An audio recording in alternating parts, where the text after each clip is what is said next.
위대한 예술가가 되는 것은 마치 어떤 사람이 운명의 사람을 만나게 되는 것과 비슷한 것 같습니다. 한마디로 운이라는 이야기죠. 오해는 하지 마세요. 실력은 당연히 기본값입니다. 예를 들어서 우리가 결혼할 때 그 대상이 될 수 있는 모든 후보자들을 다 만나보고 장단점하고 우열을 판단해서 필연적인 바로 그 딱 한 사람을 택하는 것이 아니잖아요. 우리가 존재하고 있는 어떤 특정한 시기에 특정한 장소에서 누군가를 만나게 되면 그가 괜찮은 사람이다 싶으면 자기만의 상상과 오해와 기대 등을 점점 확대시키면서 그 사람과 교제를 하게 됩니다. 물론 양다리 다다리를 걸칠 때는 몇 명을 두고 고르기도 하지만 그런다고 해도 모두를 검증할 수는 없습니다. 그렇게 연인이 되기도 하고 헤어지기도 하고 결혼을 하기도 하면서 사람들의 짝은 결정됩니다. 첫사랑과 결혼을 하든 많은 연애 후에 결혼을 하든 이 세상에 존재하는 수많은 사람들을 다 만나볼 수 없다는 점에서 극히 제한적이라는 것은 결국 마찬가지입니다. 그리고 결혼을 통해서 짝이 결정되고 나면 더 좋은 사람이 나타난다고 해도 원칙적으로는 그 사람의 자리가 없는 것입니다. 위대한 작가라는 것도 마찬가지입니다. 미술이라는 것이 올림픽의 선발 과정을 거치듯이 모든 작가들을 대상으로 어떤 명확한 기준을 가지고 우열을 가리는 것이 불가능한 영역입니다. 그냥 누군가의 앞에 그 당시에 나타난 매력적인 작가라면 그 자격을 획득하는 것이 되며 잘 해내면 되는 것입니다. 이미 누군가가 선점한 자리는 더 뛰어난 실력을 가지고 있다고 해도 웬만해서는 탈환하기가 힘듭니다. 그렇다면 그 누군가가 누구일까요? 권력자들이라고도 표현을 했었는데 그것은 미술계의 큰 손이라고 할 수 있는 작가를 띄울 수 있는 힘을 가진 사람들일 것입니다. 스타를 결정하고 공급하는 메이저 갤러리일 수도 있고 막강한 재력을 갖춘 파워 컬렉터일 수도 있습니다. 그렇게 예술가는 겉에서 보기엔 고고하게 독립적이고 자존심을 가지고 가는 것 같지만 실제로는 자본에 의해서 선택당하는 존재이며 독립변수가 아니라 종속변수일 뿐입니다. 그러니 위대한 작가를 보며 너무 큰 신비감과 존경심을 가지지 않아도 된다는 것입니다. 왜 이렇게 유명한 것인가 필연적인 이유를 찾을 필요도 없습니다. 누군가와 결혼을 하는 필연적인 이유가 있을까요? 물론 이유와 명분을 만들기는 하겠지만 실제로는 결혼을 해야 할 시기에 그럭저럭 마땅한 상대가 앞에 있었던 것이며 그가 아니라면 결혼을 안 했을까요? 다른 사람과 했을 것입니다. 마찬가지입니다. 이 작가가 위대해야 하는 필연적인 이유는 없는 것이며 그가 아니었다면 그 자리를 채울 다른 수많은 작가들이 있는 것입니다.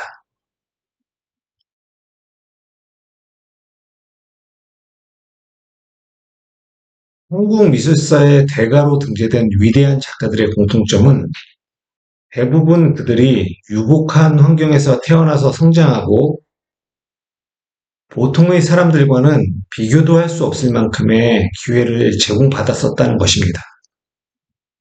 백남준, 이중섭, 김환기, 천경자, 장욱진, 유영국, 이성자,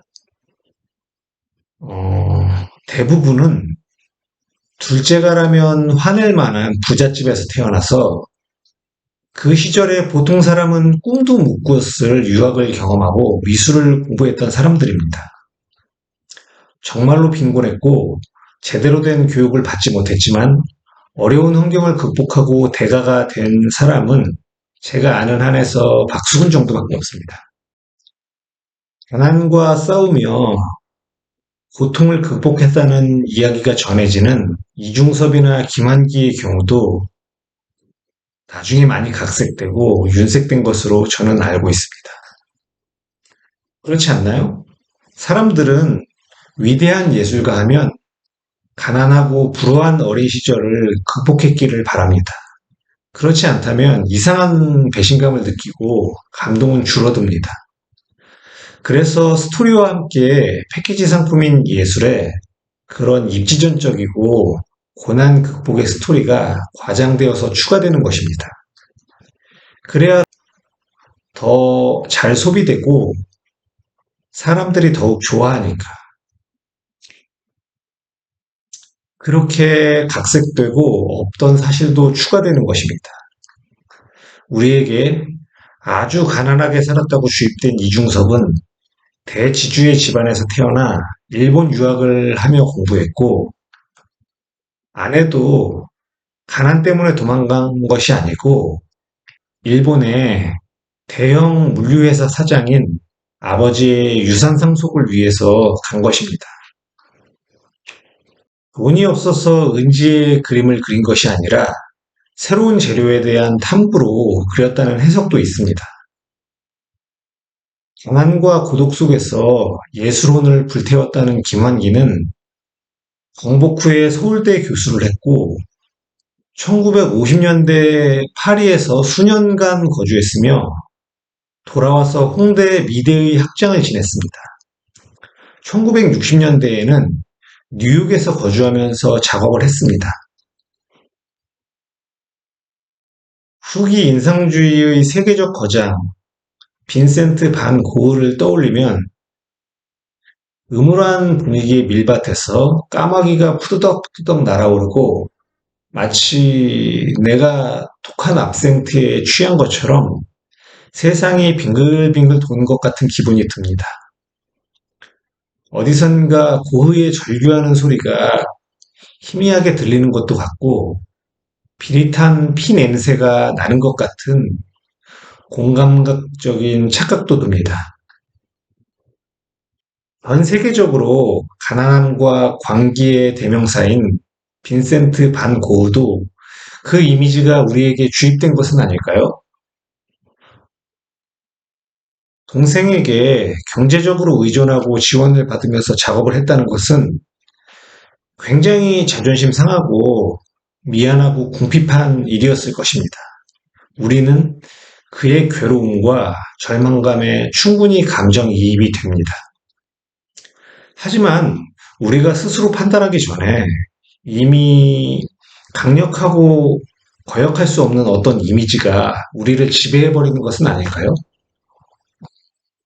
냉정하게 정신 차리고 찬찬히 생각해보면 그 정도면 굉장히 감사하고 다행인 상황으로 볼 수도 있습니다. 보통의 작가들의 삶을 약간의 애정과 관심을 가지고 들여다보면 고흐보다 더 절박하고 절망적인 상황에 내몰리게 되는 사람들은 굉장히 많이 있습니다. 다르게 생각해보면 고흐의 상황은 그렇게 나에게 도움을 줄 가족은 없고 자신이 책임져야 하는 가족만 있어서 예술을 포기해야만 하는 평범한 많은 작가들에게는 굉장히 부러운 상황일 수도 있다는 것입니다. 이른 나이에 자살로 생을 마감했다는 것 또한 사람들의 관심을 집중시키고 더욱 예술적이고 신비스러운 분위기를 형성시킵니다. 우스갯소리지만 많은 예술가들이 세상의 냉대와 생활의 고문 속에서 나도 고흐처럼 비극적으로 삶을 끝내면 유명해질 수 있을까? 하고 한 번쯤은 고민을 해보고 유혹을 느낀다는 것입니다. 한 사람의 비극적인 죽음이 스토리의 임팩트와 완성도를 높이고 그런 작품에 사람들이 더욱 열광을 하고 감동을 느낀다면 예술이라는 것은 얼마나 잔인한 것일까요? 스스로 귀를 잘라냈다는 일화는 더욱 충격적이고 비범한 광기의 이미지를 생성시킵니다. 실제로는 자학을 하다가 귀에 상처가 나거나 뜯기거나 베인 정도가 아니었을까 하고 합리적 의심을 해봅니다. 잘라냈다는 단어가 주는 임팩트와 공포감과 상상력이 있는데 얼마만큼 다친 것인지 깐깐하게 따져 들어가면 아마 정확한 팩트를 밝힐 수 있는 증거는 없을 것입니다. 정황과 부풀려진 소문과 이미지만 남게 될 뿐입니다. 저도 어렸을 때 친구들과 함께 놀다가 발목을 삔 적이 있는데 나중에는 다리가 부러졌다고 소문이 나기도 하고 병원에 입원했다고 소문이 나기도 하고 불구가 되었다고 소문이 난 적이 있습니다. 어떤 한 친구는 대학을 졸업하고 예술고등학교에 미술 강사로 취직해서 일을 했는데 그거 얼마나 번다고 사람들이 걔가 돈을 갈퀴로 긁어모으고 있다. 그렇게 말하는 것을 여러 번 봤습니다. 이렇게 많은 일들은 사람들의 입을 거치면서 거품이 섞이고 부풀려집니다. 결국은 이미지인 것이고 세상은 시뮬라크르가 지배합니다.